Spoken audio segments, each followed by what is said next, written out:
Good day, esteemed presidents, their dear wives, Mr. Speaker, distinguished guests who have returned from a tour of the border, ladies and gentlemen. The meteorologist announces himself at the end of the newscast. Before I tell you tomorrow's forecast, I would like to modify our forecast for today and ask for forgiveness for yesterday's. It's a related profession, a difficult job, but there is a difference.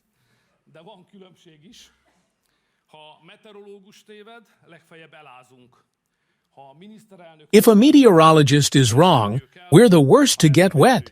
If the Prime Minister is wrong, we don't need an umbrella, we need a lifeboat. It's hard to say what tomorrow will bring, and in politics, even what yesterday brought. I learned from Imre Pozsga that nothing is as changeable as the past. That's why every year when I start the annual review, I read his poems first. I'm still of the old school. I like it when the mundane of yesterday and today are in sync. That's no longer fashionable.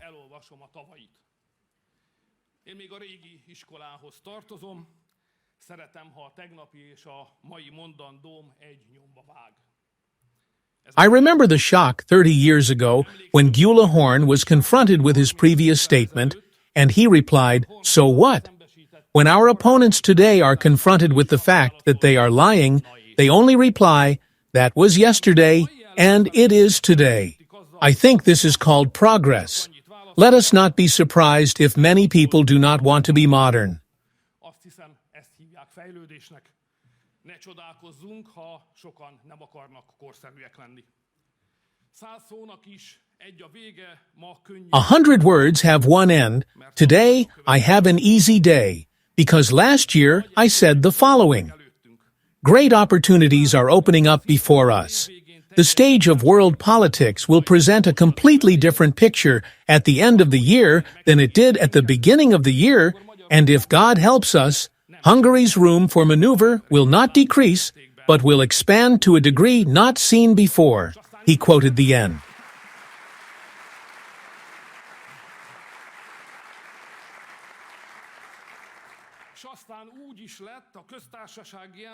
And so it happened. From the resignation of the Republic's representative in February, we reached the European Parliament election victory by June. War here, inflation there. In all of Europe, Fidesz-KDNP won with the second largest vote share. Only Malta had a bigger victory. But what happens in Malta stays there. The patriots' cry is heard louder in Brussels than ever. This is a big deal, because speaking about patriotism in Brussels requires the same kind of courage that defies death as praying in a purple scarf in the Fradi B zone. Ladies and gentlemen, last year we stood here with a heavy heart.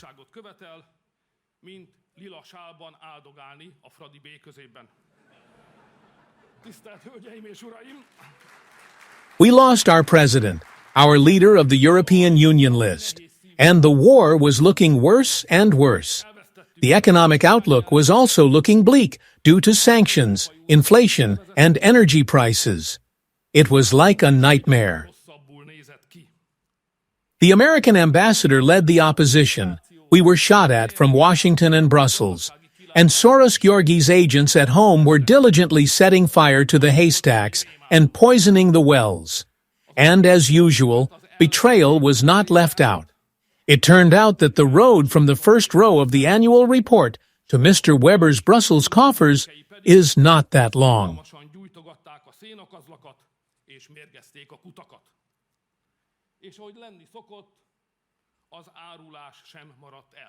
This is a good lesson. He who betrays his friends betrays his party. This type will betray anyone at the first turn. He would not betray his country. However, the virtue and strength of our community is loyalty. As our name suggests, Fidesz, faith, loyalty, trust. For those who don't understand this or don't feel its beauty, it's more spacious outside. In the end, everyone will get what they deserve. That's the law. Even though the weather was bad before the European elections, we remained calm. Because we learned that time matters. Time is experience.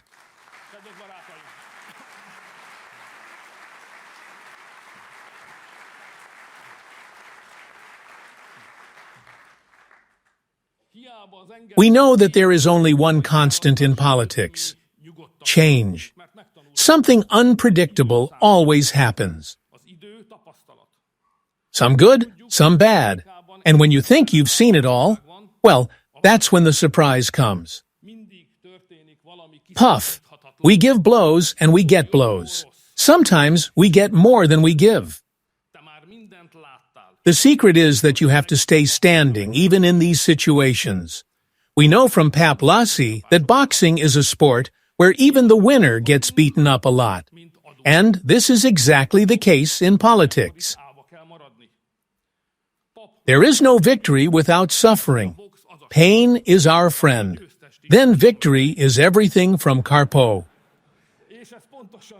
You know, this is the best medicine, and we only have 14 months to wait for the next one. Ladies and gentlemen, 2024 was the year of the man.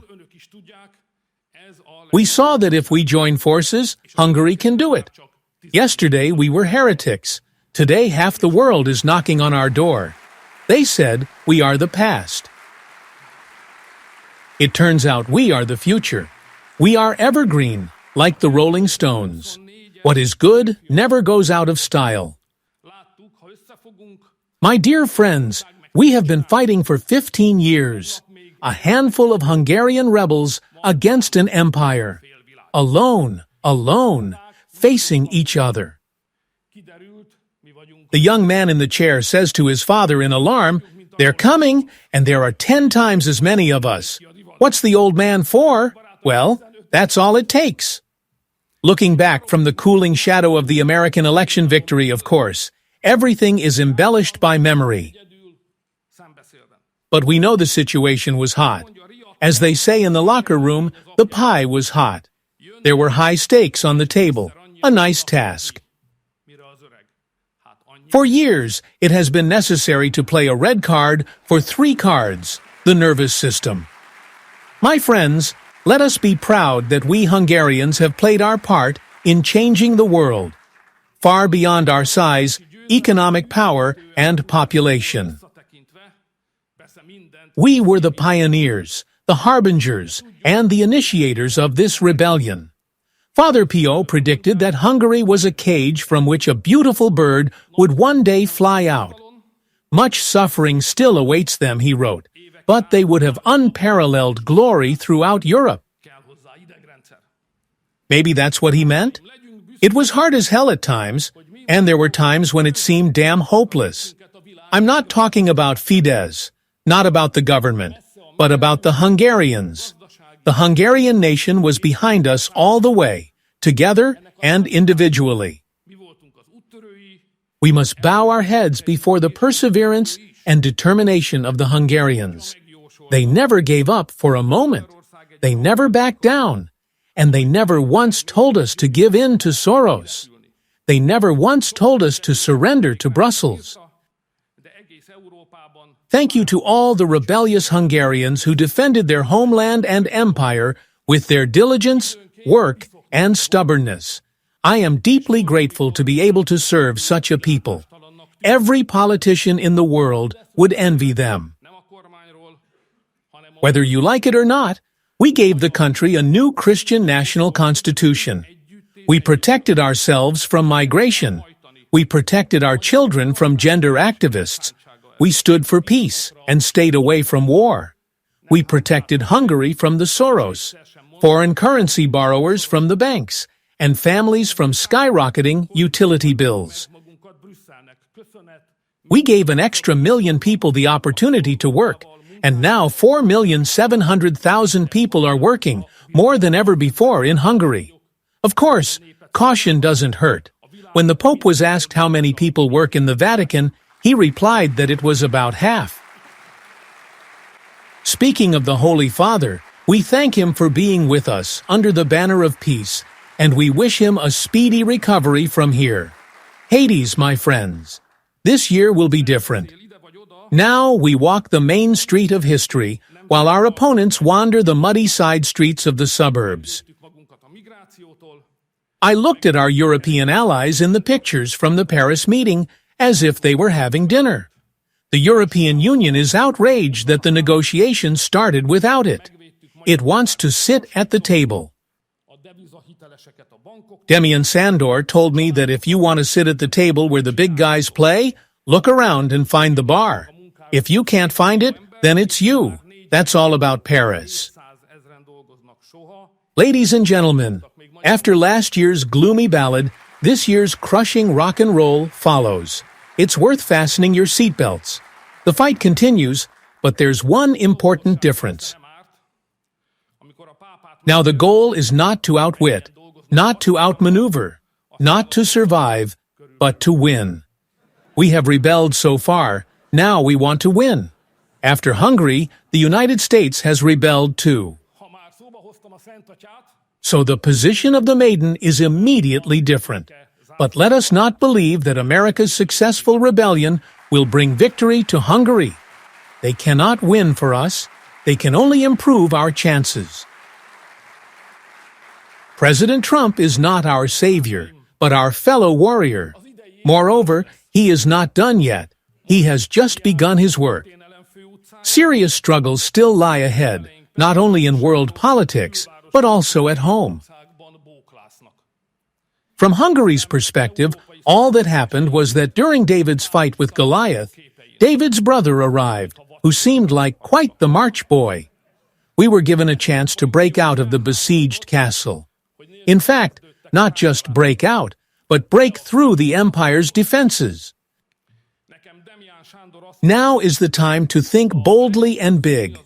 That is why I suggest to you, to ourselves, that 2025 be the year of breakthrough. My dear friends, let us not fall in love with our success of last year. Although our opponents have been seriously wounded, and for the first time I see fear in their eyes, and for the first time they have to retreat, it would be a mistake to underestimate them. Even so, even in these circumstances, we can only break through with disciplined and planned military maneuvers. Let's see what we have to do. The empire has 2 heads and a central repository. One head in Washington, one in Brussels, and the serial repository here in Budapest. We know this because the Americans have been taking the skeletons out of the closet. They exposed and made public the deeply corrupt, oppressive power machine that pumped billions from the United States budget to civil society organizations, paid journalists, judges and prosecutors, politicians, foundations, bureaucrats, a huge machine that operated the liberal dictatorship of opinion and political oppression throughout the Western world, including Hungary. This is the truth. It turned out that nothing was what it was said to be. Tolerance, diversity, sensitization, civil society, equal opportunities, rule of law. Right. It was exactly what we Hungarians have always seen. Tolerance, diversity, sensitization, civil society, equal opportunities, rule of law. Right. It was exactly what we Hungarians have always seen. A robust financial and power machine created to crush and consume the freedom and independence of nations so that the empire can survive. The empire above, the nations below, until the breath is squeezed out of us and the eternal order of the empire is established. And this is how it has been since the beginning of human memory. We've been down there for so long that we don't even know what it's like up there, says Hobo, and more truthfully. Hungary has been in opposition to Brussels for 15 years. We need to be in opposition to the government. Even Norris could try this. He would be waiting for his honor, even though he has a 4/3 majority. Our budding friends, it is a beautiful and inspiring thing that is happening in America. But that should be the Americans' business. We Hungarians must now row home from international waters and mind our own business. First, we have to deal with the empire's Budapest depot. The working method is called telirustel. A high ball arrives, the foot presses down, the body leans forward, turns on it from space, swings and shoots. That the little smart people who play more serious sports, this means that we send a government commission to the United States and collect all the data and evidence related to Hungary. Then we urgently create the constitutional and legal conditions so that we do not have to stand idly by while civil society organizations serve foreign interests and organize political actions before our eyes.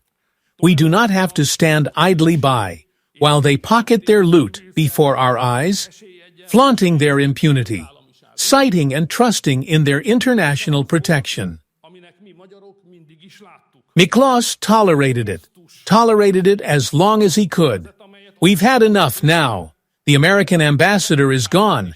International protection is over. They have sounded the alarm.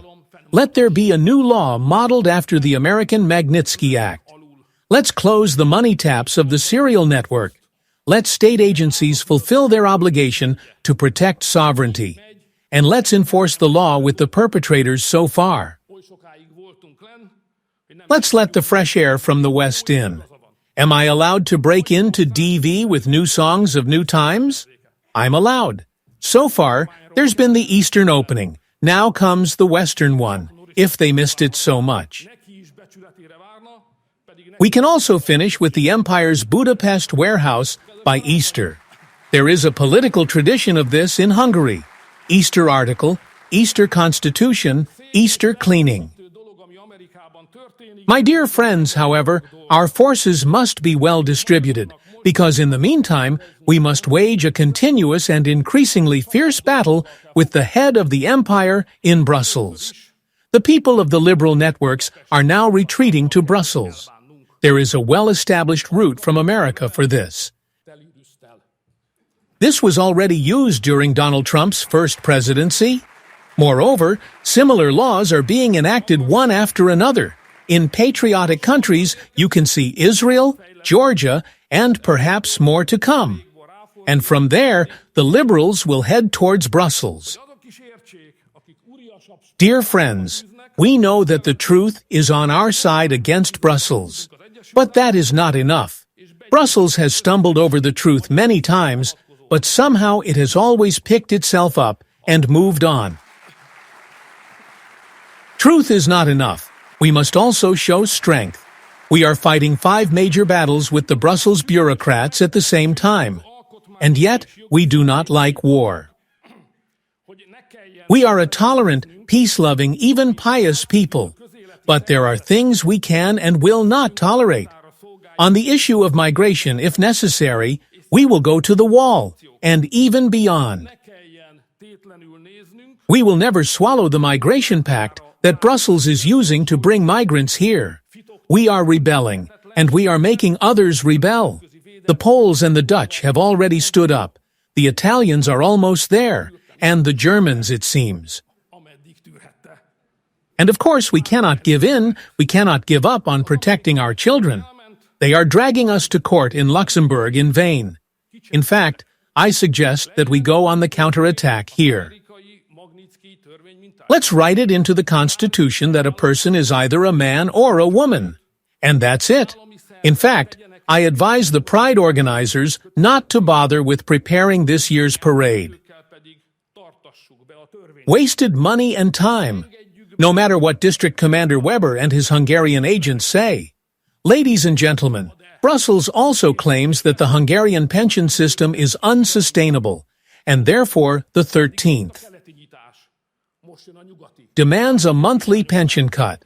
But the truth is that the Hungarian pension system is sustainable if everyone continues to work, and if we keep salaries on an increasing path, and that is exactly what we want. Our goal is an average income of 1 million forints. Of course, they know this in Brussels too. What they really want is for us to give our money to multinational companies instead of spending it on the 13th month pension. Sorry, Herr Weber, the 13th. Monthly pension remains, and at the same time, they demand the abolition of the reduction in utility bills. They can say this with inimitable elegance. I quote, "Let's abolish the regulations that hinder market pricing." My friends, the game is not over. Utility cuts mean survival for millions of families. I'll give you the numbers. What is a 250,000 forint bill a year in our country is 600,000 in Romania, 650,000 in Slovakia, 900,000 in Poland. In the Czech Republic, it's over 1 million forints, not to mention Austria, where its overheads are skyrocketing. This is what would await us if we gave in to Brussels. But Minister Lantos won't let him. And finally, here's the Ukraine issue. It's not about the war, it's about what comes after it. The war is on its way to its end. The war is not really about Ukraine, but about the fact that the territory called Ukraine, which has been a conflict zone, a conflict state, between NATO and Russia, should now be brought under NATO supervision. Why European and American liberals thought that the Russians would stand idly by is still a mystery. It is already clear that the experiment has failed. Ukraine, or what remains of it, will once again become a conflict zone. It will not be a NATO member. But will it be a member of the European Union? That will be decided by the Hungarians. Against Hungary and the Hungarians, Ukraine will never become a member of the European Union. Ukrainian accession would destroy Hungarian farmers, and not only them, but the entire Hungarian national economy. My dear friends, we must also achieve a breakthrough in the Hungarian economy. We have to keep jobs, which won't be easy. We have a tariff war looming over us, a growing storm cloud. We can't stop it. It's the big boys' weight class. But we need to calculate where the lightning will strike. That is, where there will be layoffs, factory closures, and other economic disasters. There are countries here in Europe that have no chance of avoiding trouble, let alone planning a breakthrough. We have a good chance. We must fight for our factories, both those that are already producing here and those that are now seeking their place in the world. I remind you of the debates when the left contemptuously described Hungarian car factories as assembly plants and attacked our industrial policy. Today, the new American president wants to acquire these factories and relocate them to America. I don't think it would collect garbage. Services, the knowledge-based economy, and tourism are important. But no country can survive without production, that is, a labor-based economy. Our goal is that while factories are closing elsewhere and tens of thousands of people are being laid off, even in Germany, Hungary will develop, expand, and even hire new workers.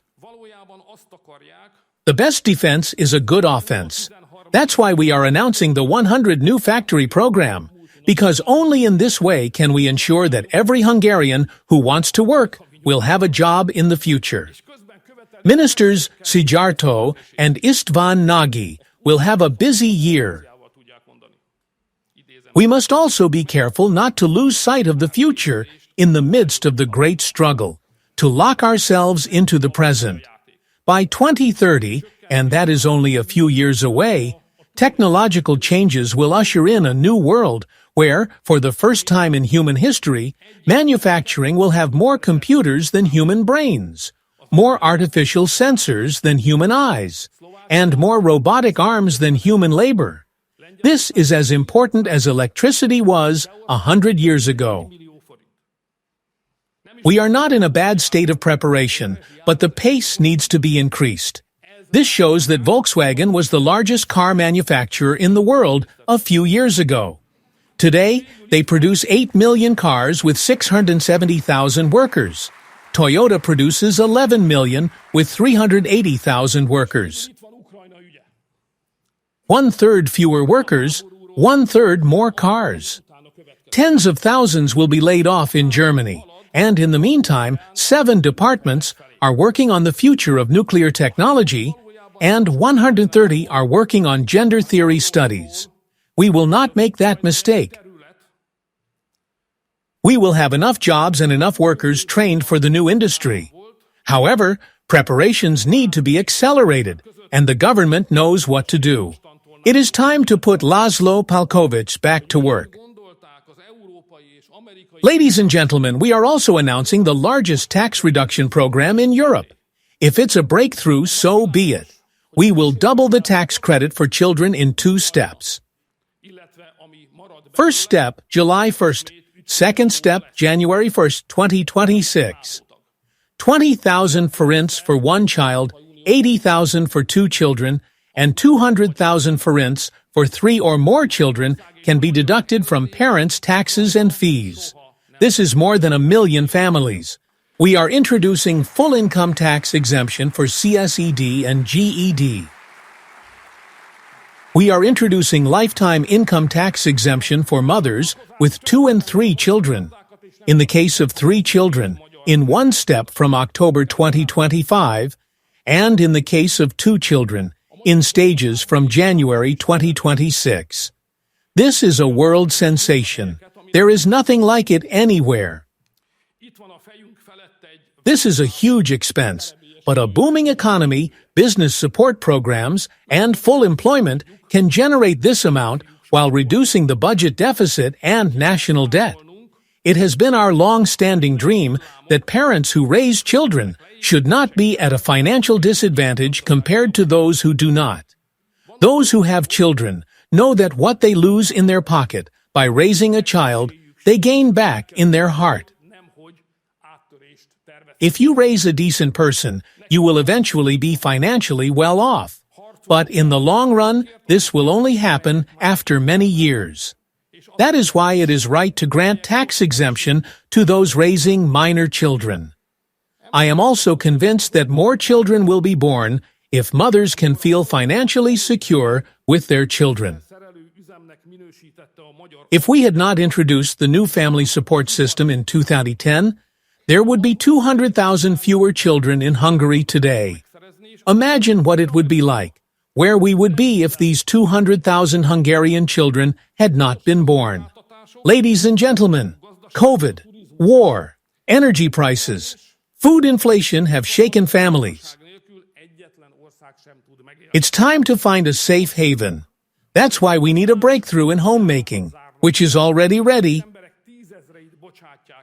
KISS Plus, Village KISS, the preferential VAT on home purchases, and the Rural Home Renovation Program.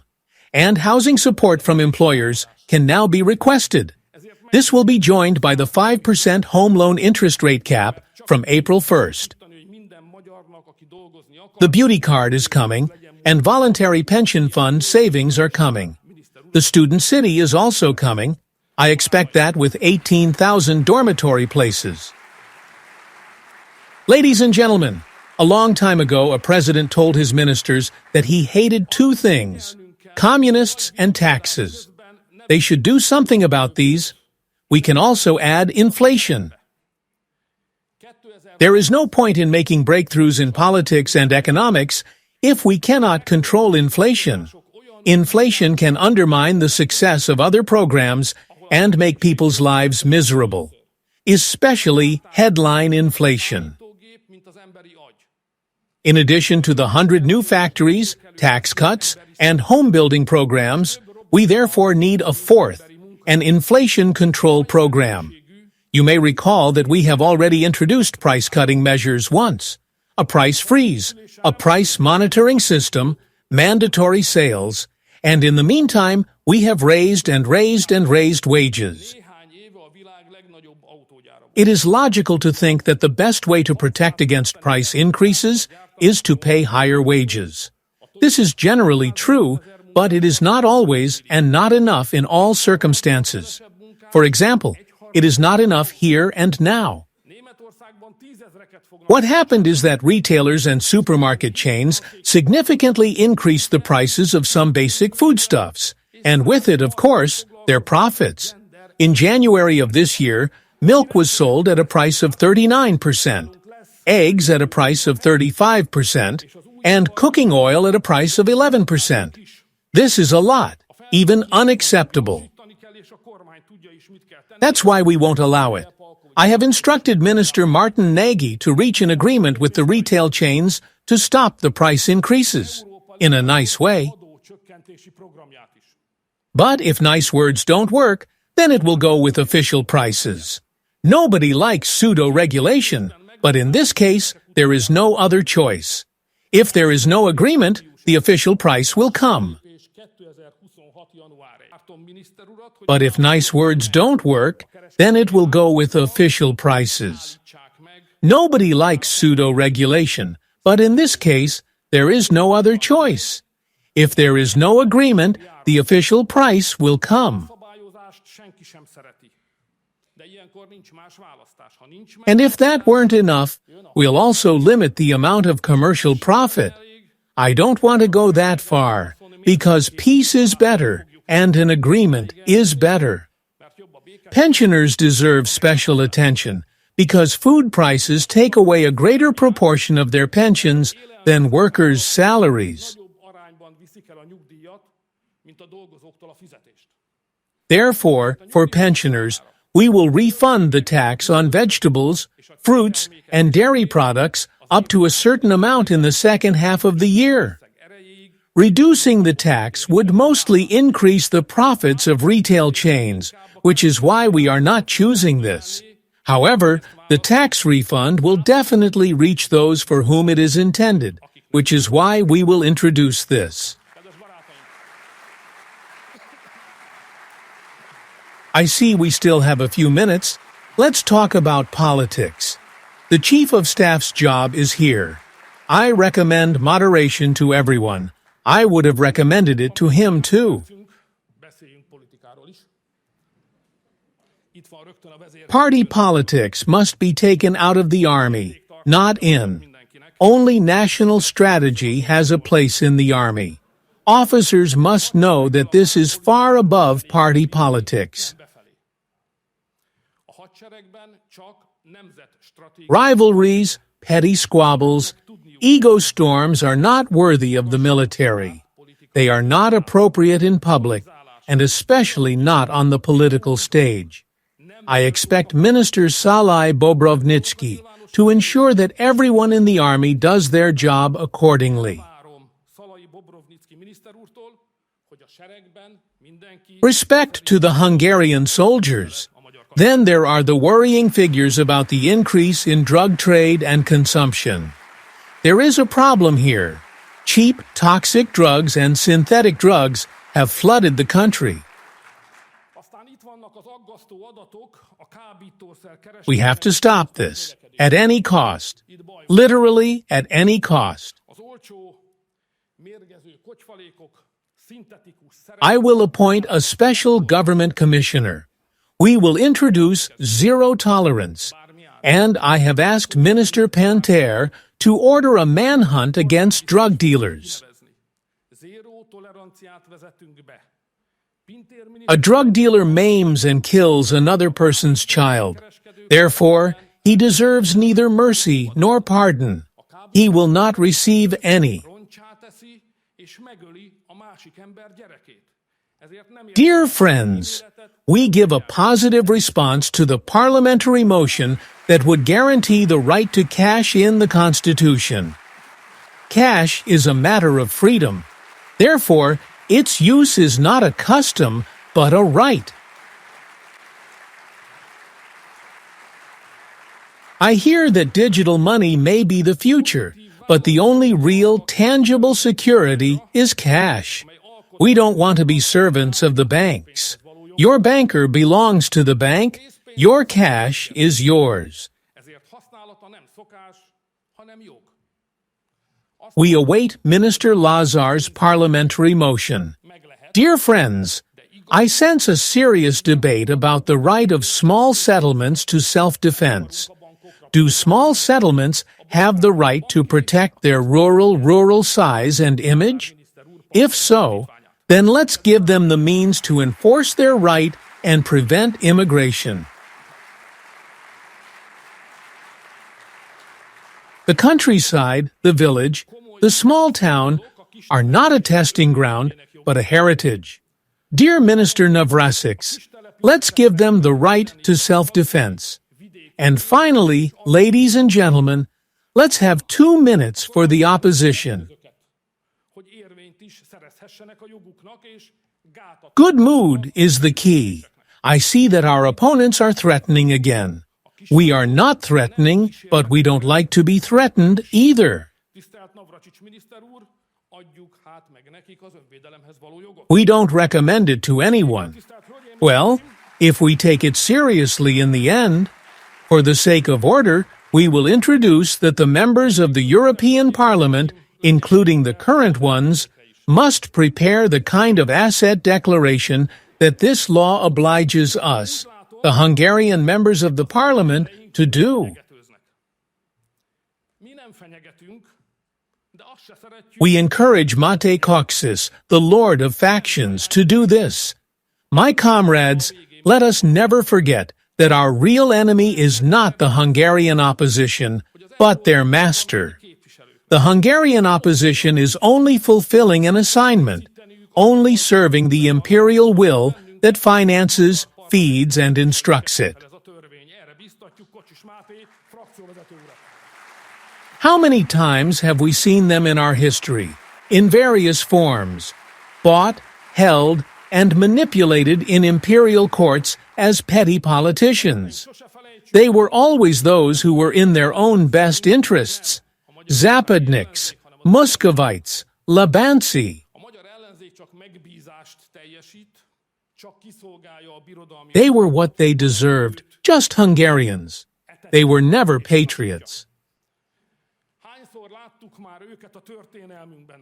Well, now we have these again, only this time in the hands of Brussels. All that matters to Brussels is that there is a government in Hungary that submits to it. A government that does not build fences, does not tax multinationals and banks, does not adopt the child protection law, does not introduce Article 13. Monthly pension and utility cuts, but let them plunder the country nicely, quickly, thoroughly, as they usually do. They are always looking for people for this. They have tried an expert prime minister, a dual Canadian-Hungarian citizen, a mayor with hyper-passive language skills, a coalition from the far left to the far right. Now there is a new show, a new stage, a new puppet. Only the hand is the same, and the familiar smile. Until 1990, Moscow ensured impunity for the communists. Now Brussels ensures impunity for the liberals. How lucky it is, Brussels, not Moscow. We get 1 million a day in fines for keeping migrants away. Our opponents get impunity for common law crimes. Immunity in exchange for loyalty stone. But what will be the end of this? Let's listen to János Arany. The night bug buzzes. It goes to the wall. It knocks hard then it falls silent. The good God is above us all. Hungary before everything. Go Hungary! Go Hungary!